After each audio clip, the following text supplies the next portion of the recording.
কলিয়াবৰ জিলা ক্ৰীড়া সন্থাৰ সাহায্যাৰ্থে হেঙুল থিয়েটাৰ প্ৰদৰ্শনৰ টিকট উন্মোচন। কলিয়াবৰ জিলা ক্ৰীড়া সন্থাৰ সাহায্যাৰ্থে সন্থাৰ পুঁজি গঠনৰ উদ্দেশ্যে দেওবাৰে হেঙুল থিয়েটাৰ প্ৰদৰ্শনৰ টিকট উন্মোচনী অনুষ্ঠান অনুষ্ঠিত কৰে কলিয়াবৰ জিলা ক্ৰীড়া সন্থাৰ মুখ্য কাৰ্যালয় দাৰ্টিয়া ষ্টেডিয়ামত।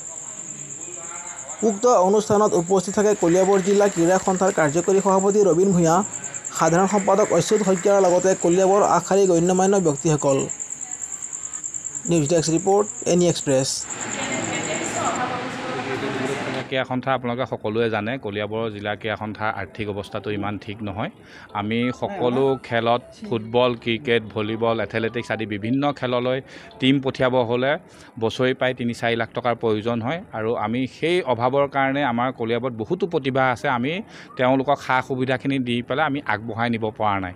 সেয়েহে আমি পোনপ্ৰথমবাৰৰ কাৰণে বহুতো চিন্তা কৰিলোঁ, বহুতৰ পৰা পৰামৰ্শ ল'লোঁ, লৈ পেলাই পোনপ্ৰথমবাৰৰ কাৰণে আমি হেঙুল থিয়েটাৰক আহ্বান কৰিছোঁ আৰু হেঙুল থিয়েটাৰ আহ্বান কৰি আমি ভাবিছোঁ কলিয়াবৰ জিলা ক্ৰীড়া সন্থালৈ কিছু আমি আৰ্থিক সংগ্ৰহ কৰিব পাৰিম আৰু এই আৰ্থিকৰ অৰ্থৰ যোগেদি আমি আমাৰ যিসকল প্ৰতিভাৱান খেলুৱৈ, আপোনালোকে ইতিমধ্যে গম পাইছে অসমৰ ফুটবল দলত আমাৰ কলিয়াবৰ 3গৰাকী ছোৱালীয়ে স্থান পাইছে, বিভিন্ন পৰ্যায়ত ক্ৰিকেটতো আগবাঢ়িছে, ভলীবলতো আগবাঢ়িছে, কিন্তু আমি সেই ধৰণৰ আমি তেওঁলোকক সহায় সহযোগ আমি কৰিব পৰা নাই।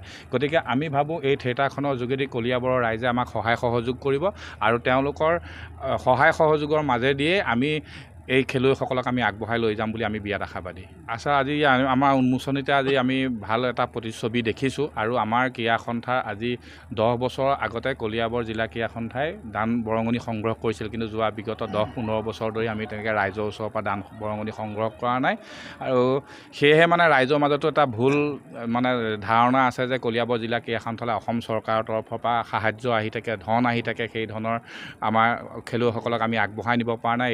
ইয়াৰ মাজেদি আমি সেইটোও বুজাব বিচাৰিছোঁ যে অসম চৰকাৰৰ পৰা বা কোনো অনুষ্ঠানৰ পৰা তেনেকৈ কোনো অকল কলিয়াবৰে নহয়, অসমৰ কোনো জিলা ক্ৰীড়া সন্থালৈ তেনেকৈ আৰ্থিক অনুদান নাহে, চবেই নিজাববীয়াকৈ আগবঢ়ায়। আমিও এই আৰম্ভণি কৰিছোঁ যে থিয়েটাৰখনৰ মাজেদি আমি অৰ্থ সংগ্ৰহ কৰিম আৰু তাৰপিছত ৰাইজেও এই কথাটো গম পাব যে হয় কলিয়াবৰৰ খেলুৱৈসকলক আগবঢ়াই নিব হ'লে কলিয়াবৰৰ প্ৰত্যেকজন সচেতন নাগৰিকৰ সহায় সহযোগটো লাগিব। থিয়েটাৰখনৰ আসনৰ টিকেটসমূহ কেনেধৰণৰ? আমি থিয়েটাৰখনৰ আসনৰ টিকেটসমূহ ৩,০০০ টকা দুজনৰ কাৰণে আৰু ২,০০০ টকা দুটা ছিটৰ আৰু ১৫০০ টকা দুটা ছিটৰ, এনেকৈ আমি প্ৰথম যিখিনি পুচিং চেল বুলি কয় সেই তেনেকুৱা ৰাখিছোঁ।